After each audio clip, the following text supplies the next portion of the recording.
Hey everybody, my name is Christian Tamburr and behind me is our 2016 Entegra coach, Anthem. I'm a full-time touring musician and this is my big rolling green room. Love to take you along for the ride. Thanks a lot, and we really look forward to sharing our journey with you.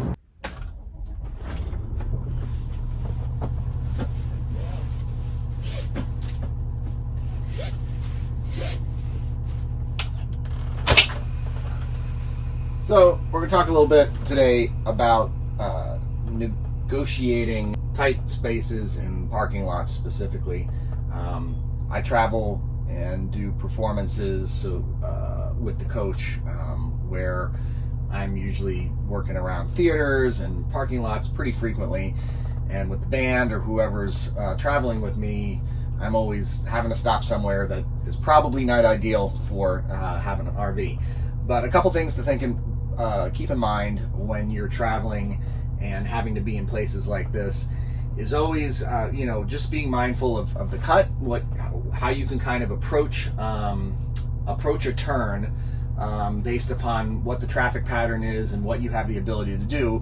You got the big vehicle, so you can kind of force the hand a little bit with taking over the situation, meaning that if you know you're coming up to a tight turn, go wide. The other thing that people don't remember is, especially in parking lots like this, if you find yourself in a kind of like in a line like this is where I like to park and how I like to park, is that when pulling out, always be mindful of the tail swing, that you're not going to clip a vehicle if you crank it really hard on the back end where the tail will swing out. So we're going to get through here, just trying to navigate out of this parking lot a little bit, and I'll show you kind of how I position to have the rear tires, as well as how the swing of the front will allow me to make some of these turns. And again, force the hand a little bit, take over, commandeer the space that you're working with. Be comfortable doing that, specifically in environments like this where you need the space to make some of the maneuvers you need to do. So, all right, here we go. So I'm checking that swing. Nobody behind me, so I can get out pretty good here. Now I've got a pretty tight turn coming up here. I've got to go to the right. So I'm not even going to go to the far side here. I'm just going to hug the side, which is going to give me more than enough room to take this right-hand turn. Again, I'm always kind of keeping an eye on that right side. And also, a lot of times in parking lots, there's trees in these medians, and just making sure that in the process of taking these turns, I am not going to clip a tree, which is a whole other situation. So again, going to go nice and wide. Keep an eye out for those low-hanging trees.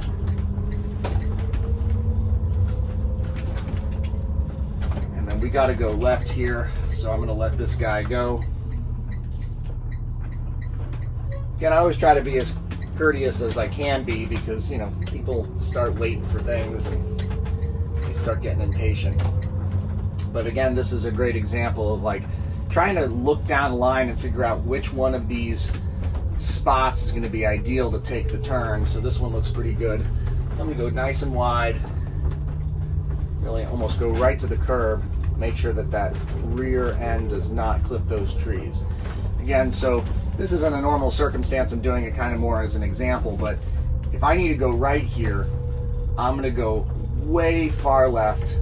Again, not necessarily the rules of the road. I'm going to go far left, being mindful of the swing, and then allow plenty of room to take this big right turn. Look at those potholes. I don't know if you can see those. Those are substantial. So I'm just trying to make sure. Oh, good grief, people. Fix that situation. All right, we got by those. Another kiss of death is speed bumps. Nice and slow. Feel that front axle go over the top, and then wait and feel for that rear axle to hit. You can't go super far. Always keeping a nice eye on that rear front dually when you're taking the turn, and then also keeping an eye on this front left. Make sure that you don't clip a tree on the front end. So, all right, we're got through here pretty good. And I guess we should probably get out of here. This longer a whole lot of fun. Alright, going nice and wide. Plenty of room not to clip that. Watch out for that tree. Guys. And there we go. So that's just a couple examples of how to kind of navigate some of these tight spaces where they can be intimidating. You know, whenever we're pulling into a town or we're getting somewhere and we're thinking about where we're going to eat, I'm really trying to scope out the best choice of entrance, how to get out, how to get in, if there's a light, so that I can potentially utilize turning lanes and things like that. But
another thing that I'll always kind of be mindful of is right-hand lanes and overhanging trees.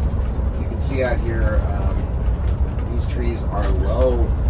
I'm always surprised, just like barely clears that I can hear the little antenna sometimes clip it.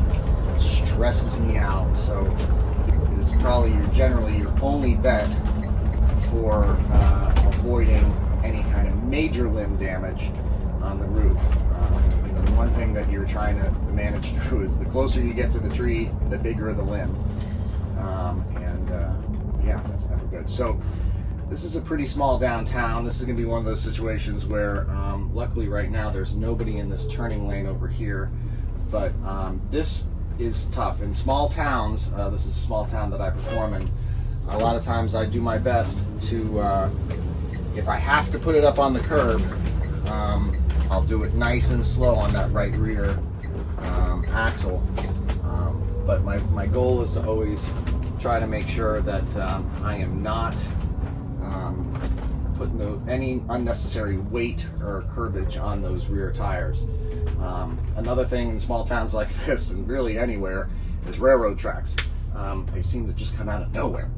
And just being mindful of going over them nice and slow, and before you get to that critical point where that looks too high, really use your gauge of whether or not you've got enough clearance.